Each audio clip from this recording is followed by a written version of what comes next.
est-ce que c'est possible de vivre la fidélité dans le mariage? Est-ce que c'est possible encore dans les temps actuels d'être fidèle à Dieu? Restez avec nous et méditons ensemble l'évangile de ce dimanche. On y va.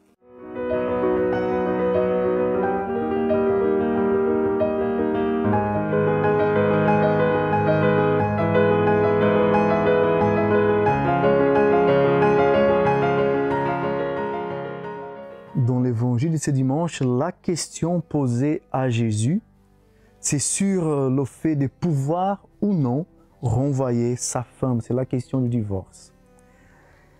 Dans le verset 11, Jésus dit « Celui qui renvoie sa femme et en épouse une autre devient adultère envers elle. » Quand on parle de l'adultère, on touche la réalité de l'amour. Et pour cela, nous pouvons dire aussi que par rapport à notre amour envers Dieu, oui, il peut exister un adultère. C'est une réalité. Nous sommes appelés à avoir une relation d'amour avec Dieu qui nous aime avec un amour éternel. Et combien de fois notre cœur est divisé? Oui, l'adultère, c'est une division du cœur.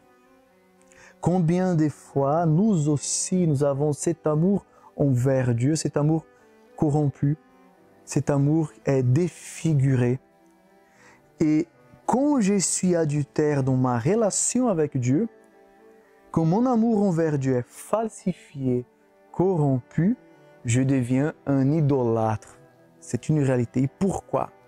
Origène, c'est un écrivain du IIIe siècle, il avait écrit ça. Face à la tentation, un chrétien deviendra un martyr ou un idolâtre. Je vais répéter. Face à la tentation, un chrétien devient soit un martyr, soit un idolâtre. Pourquoi? Parce que tout le temps, nous sommes tentés à nous séparer de Dieu.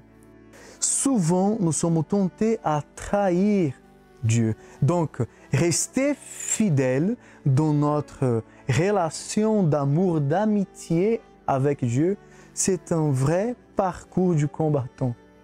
Et aussi dans la réalité du mariage, garder l'amour dans la réalité du mariage, c'est un vrai défi parce qu'on est toujours tenté à se séparer, à laisser tomber l'amour.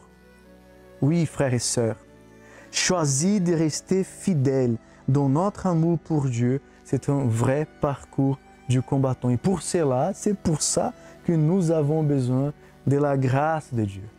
Prions ensemble, au nom du Père, du Fils, du Saint-Esprit. Amen.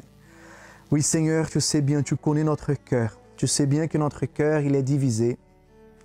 Notre cœur est éparpillé. Et combien de fois, Seigneur, nous te remplaçons, voilà. Nous mettons d'autres choses à ta place dans notre cœur. C'est pour cela que nous te prions. Viens unifier notre cœur pour que nous puissions t'aimer davantage, Seigneur. Pour que nous puissions aimer notre frère, notre époux, notre épouse, pour que nous puissions vivre vraiment cet amour qui nous guérit, cet amour qui nous sanctifie, Seigneur.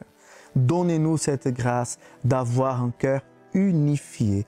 Béni et loué sois-tu, car c'est toi qui viens nous réconcilier, Seigneur, et nous rendre capables de rester fidèles.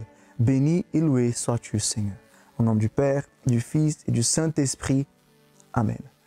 Frères et sœurs, profitons des occasions de cette semaine pour renouveler notre fidélité dans notre amour envers notre époux, notre épouse, envers notre frère, mais aussi profitons de chaque occasion pour renouveler notre fidélité envers Dieu. Que le Seigneur nous bénisse à nous tous. Shalom.